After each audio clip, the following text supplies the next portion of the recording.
Lorsqu'on décide de vendre son entreprise familiale à un tiers, c'est souvent vu comme la conséquence ou même comme un échec à une absence de successeur familial capable de reprendre.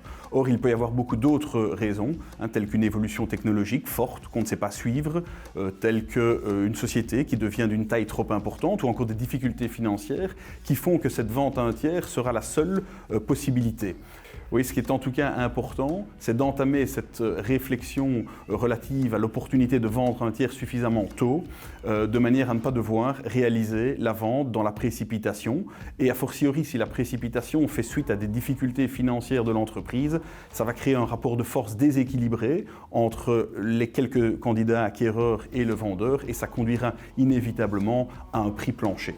Ensuite viendra la question de savoir à qui vendre son entreprise familiale.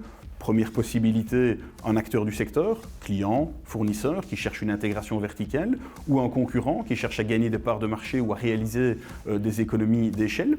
Deuxième possibilité, ce qu'on appelle les MBO ou les MBI, donc ces ventes à des managers qui sont déjà dans l'entreprise ou externes et qui vont y rentrer et qui sont souvent financièrement soutenus par des fonds d'investissement de type venture capitaliste ou private equity.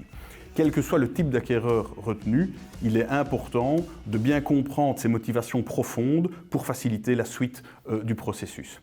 Enfin viendra la question importante de la préparation de la société, qui souvent prendra plusieurs années, plus que plusieurs mois, et qui portera pour l'essentiel sur deux axes. Un, s'assurer d'une qualité de l'information suffisante, information financière, mais aussi information non financière, puisque de plus en plus la performance des entreprises s'analyse sous des angles environnementaux ou sociétaux.